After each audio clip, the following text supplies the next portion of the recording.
So today is Wednesday, November 2nd, and I received a text in the last couple of days. I believe it was probably Halloween, from my constable who's responding to my case regarding my childhood sexual abuse, and he told me that the investigation is going to continue this November. So the first process obviously was going into the police station reporting. So that's done now, and it sucked. We've had some previous videos talking about how much it sucked, but it was definitely by far one of the worst things I've ever had to do in my life. And it's over. Awesome. So then I went in and I had a police video audio recording statement, and that was the day that I reported, and that was considered my first one. And then about a month after that I went in for my second one. So there's 2 video audio recordings of my statement, basically me explaining what happened and different events, encounters with my abuser, and the abuse that happened to me in more detail than I would have had liked to have explained it in, but obviously those details are needed to help them assess this situation properly. So you really cross all boundaries that you set for yourself in terms of how much you tell people. Because you can tell people, yeah, I was raped as a kid, or yeah, I was sexually abused as a kid. But the details of how and when and who and what you were wearing and what you were thinking and how much regret that you live with since till now, that's not really something a lot of people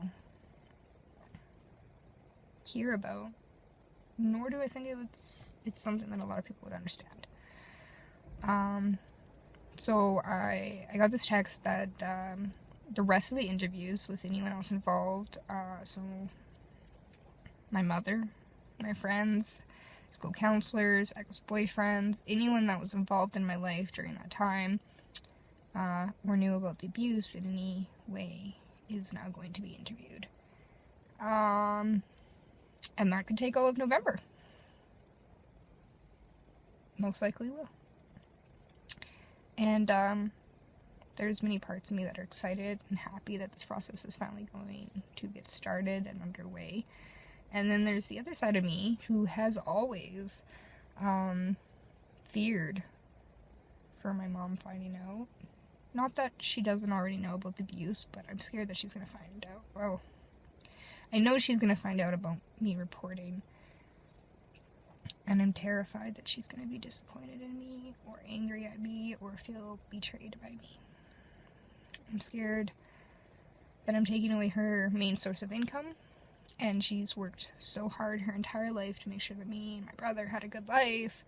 Now that, we're on to our own lives, and she's trying to retire and figure out her life and her happiness, that I'm going to take away the source of income that is helping to provide her with the time and additional income that she needs so that she doesn't have to work 2-3 jobs just to survive in today's society. And I'm scared that if my dad does get charged and get put in jail, that she's not going to have a way to survive. And in my mind, I feel like I would have caused that discomfort and pain and stress in her life because I just couldn't forgive and let it go like she wanted. And that sucks to think that I'm gonna disappoint her in any way, because I feel like she's already been hurt enough through this process and by my dad, and I don't want to hurt her. And this is the funny part, my dad will be interrogated. Interrogated. So, whereas I was interviewed and everyone they go to see now will be interviewed, my rapist and my abuser and my biological father will be interrogated. So they tell me that the process is going to look and feel completely different for him than it does for anyone else. And I don't know how I feel about that, because I have never wanted to see him get hurt or punished or treated wrongly because of what he did. I honestly do believe that it's a mental disorder like schizophrenia or Alzheimer's, and it needs treatment. It needs attention at the source. And I just feel like there's so many rehabilitation centers and networks to help victims of childhood sexual abuse, but there are so little resources to assist in preventing childhood sexual abuse, or in simply a safe house where if any man or woman feels any sort of attraction to a child in any way, they can go to this place and say, I need help. Like an adult addiction recovery center, like the suicide hotline. You know, we're a society that believes in helping other people and believes in finding cures and treatments for mental disorders. And I don't know if pedophilia is a mental disorder or not, but there's a really big part of me that wants to believe that it is, because I don't want to truly believe that any father could ever do that to his daughter, his own flesh and blood. I don't want to believe that an adult could hurt a child like that. I don't want to believe that a man would rape a child, or a woman would rape a child, because I don't want to believe it.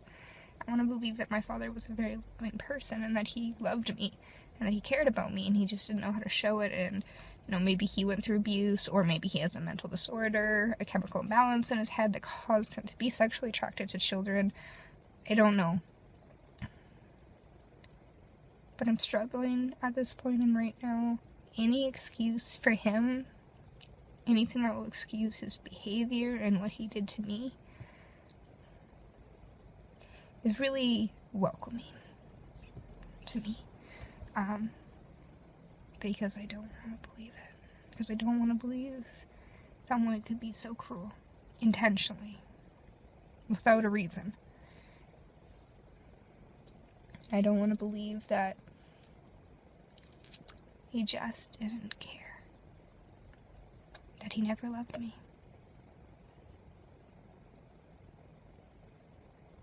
I can't tell what would have hurt more. I can't tell what would have hurt more. I can't tell if thinking that he loved me and was mentally unstable, if that would hurt less, and thinking it was completely a mental disorder that he had no control over, or if it just sucks not knowing the answer altogether, or if I would honestly want him to even answer the question, what justification did you have to think that this was okay? Because it wasn't. And I just don't think that I'm strong enough for whatever answer he wants to give. Whether it was a mental disorder, a lack of affection, or he just plain didn't care and was out for his own interest and sick urges. I don't think at this point that it's going to make any difference. It doesn't matter. Everything hurts so much. I never realized before how badly I wanted my own father to love me. But he didn't. He couldn't, and he wouldn't. And that's just something I'm going to have to deal with and live with, and hopefully one day just be okay with, because I don't think I'm ever going to get the answers I'm looking for. And I don't think he's ever going to change. And when I told my PACES worker, my Police and Education Court and Support Network worker, that I didn't want to charge him out of revenge, and I didn't want to charge him to see him go to jail or get hurt or have vigilantes go after him. It's not what I wanted.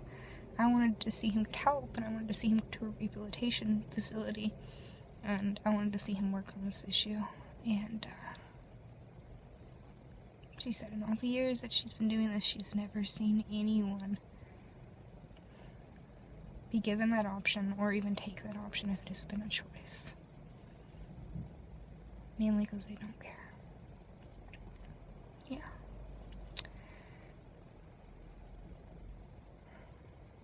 I don't know what I'm looking for.